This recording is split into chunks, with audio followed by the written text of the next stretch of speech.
Good afternoon, everybody. Hope y'all having a great day. I'm here with my buddy Brennan behind the camera. Yo, what's good, guys?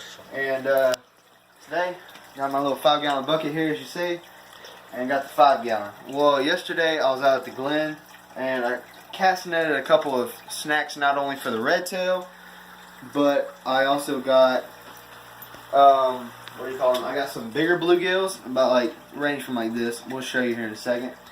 But what we're gonna do is basically move them out to this back here. We're gonna move them back to that, and I'm just gonna basically get them out of here real quick. See you then, guys. Brennan, if you wouldn't mind bringing in the camera right here. This right here is a platinum koi. Right here, very beautiful. We're gonna put him in the bucket right there, and that is just enough water to get him until we get him outside. Now the next fish we're gonna put in here is, or out there, is our fancy tail goldfish. As you see, the reason they call them fancy tails, oh hey, calm down there, buddy. Calm down. As you see that fancy tail they have. So we're gonna go ahead and put him in here, like that.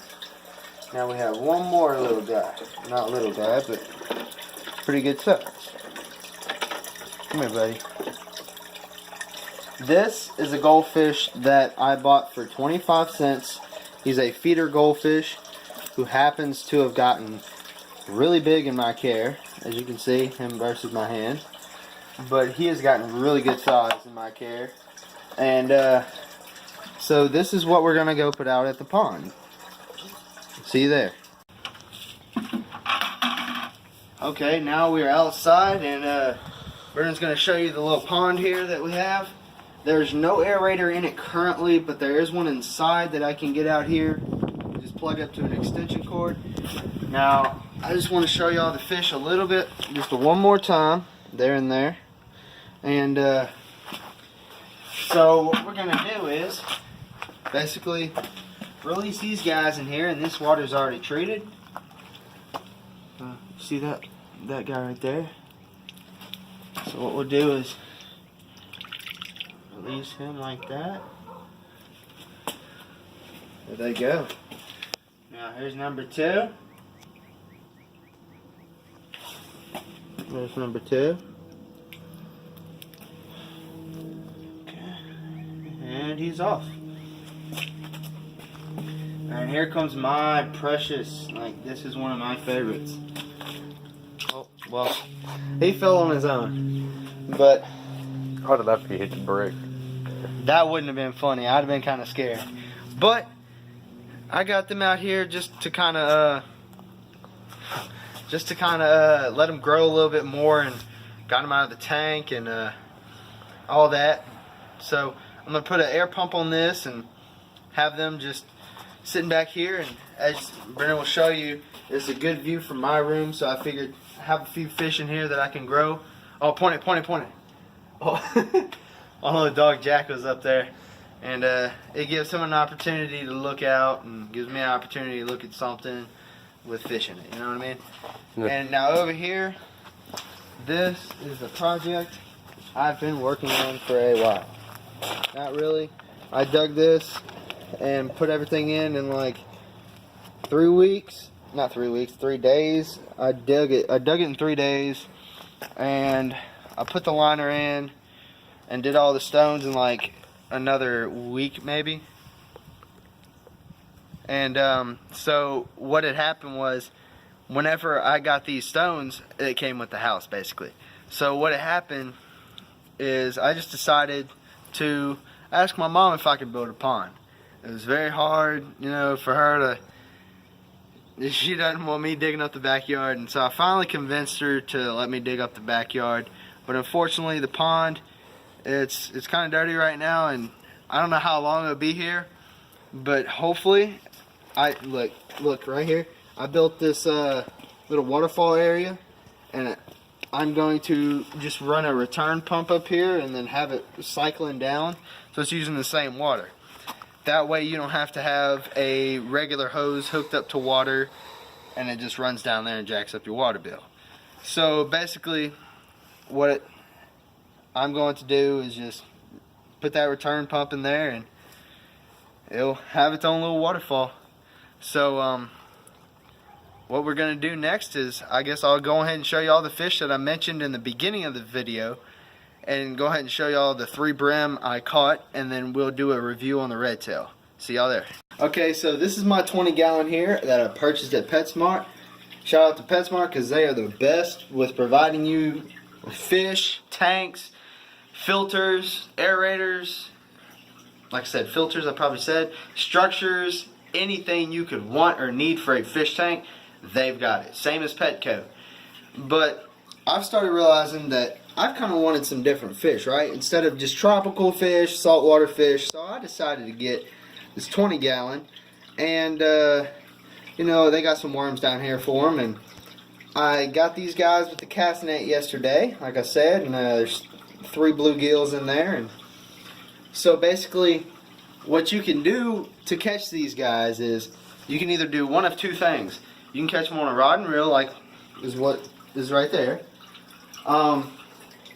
I prefer to use a casting net if I can, but if not, you can use a little crappie minnow, a little jig, just a worm and a hook and a little bobber and a weight. That'll be perfectly, like, perfect. You should catch them. And or my favorite is to, like I said, cast net. So what I wanted to show y'all is I'm going to go ahead and pull out a couple of little tricks and tips to show y'all about crappie and brim fishing. See y'all then. Alright, so we're back, and just wanted to show y'all, as y'all know, these are our Parkway jerseys in our fish tournaments. Had one on Bistino a few days ago, and this is normally my setup for bass, rigs, and stuff like that. So which one would you use for like a bass? For bass, I gotta cut this off right here, but that is a 3/0. That's a 3/0 hook right here. That's a 3/0. Okay, that's a 3/0, and then these are worm hooks. We call them EWG worm hooks. It's just easier to catch fish with, to be honest with you. And then I'll show you this hook right here, which I only have one of. That is a EWG flipping hook for flipping during cold times like it was on the weekend. And then here's another. This one is a smaller version. This is a 2/0 right here. And this right here you can use on Ned rigs, and it's called a Ned rig, or you can just plop it across the bottom, I guess, and stuff like that, because it has that little weight to it and all that right there. So like, what does the weight help with, out of curiosity? The weight on this, you see how it's standing up exactly like this in my hand? For curiosity, in this water, it's going to do this exact thing on the bottom of the ground.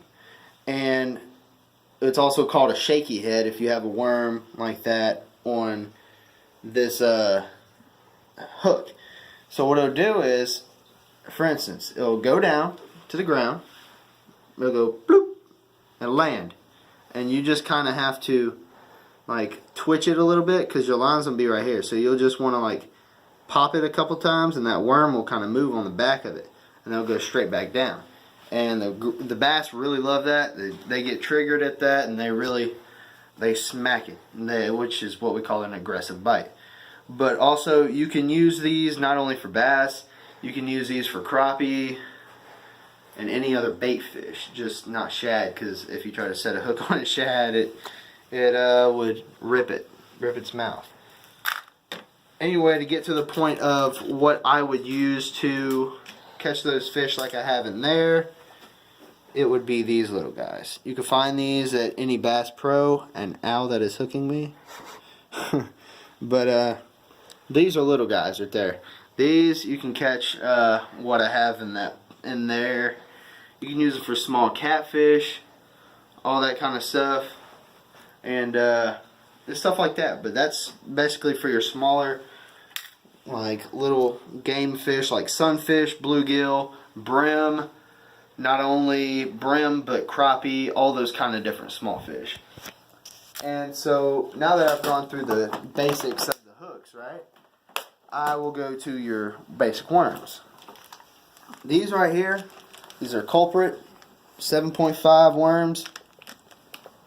Alright, so these are culprit worms here. They're 7.5 culprit worms. They're June bug color, and it's kind of like a bluish, kind of fancy tail kind of deal. And I wanted to say I'm not sponsored by Culprit or any of these brands that I'm showing you today, but what I wanted to tell you is I use these a lot. These are great worms. Y'all need to go check them out. This is the brand. They are like really good. Like, I used these in a tournament yesterday and got some good fish. So just want to let y'all know I'm not sponsored by these once again, but these are very good worms to use. So are all these worms in here. As you can tell, I have a lot of bait and tackle, but you know, so like I said, these are good worms. Like I said, here, I'll show you. And some of them are covered in that nasty little, like, gooey kind of stuff. The stuff that kind of attracts the fish, kind of. Yeah, it's fish attractant. Don't worry, they aren't melting on you. Some people are like, I gotta throw away the bait because it's melting. You know, it's not. But this is what it kind of does. The longer this tail is, especially during nowadays, whenever they're spawning or pre-spawning, that gets their attention a lot when it pops like this. And this bait alone right here is one of my favorite baits to use on in any situation. You can throw it on a drop shot, anything, Texas rig, anything, whatever you want to do. This can go for any fish too. You can bass, crappie, brim, anything you want to catch with this. So now that I'm done with this, to explaining the setup, I am going to show you what I like to use rod and reel wise. So I'll show you in a minute.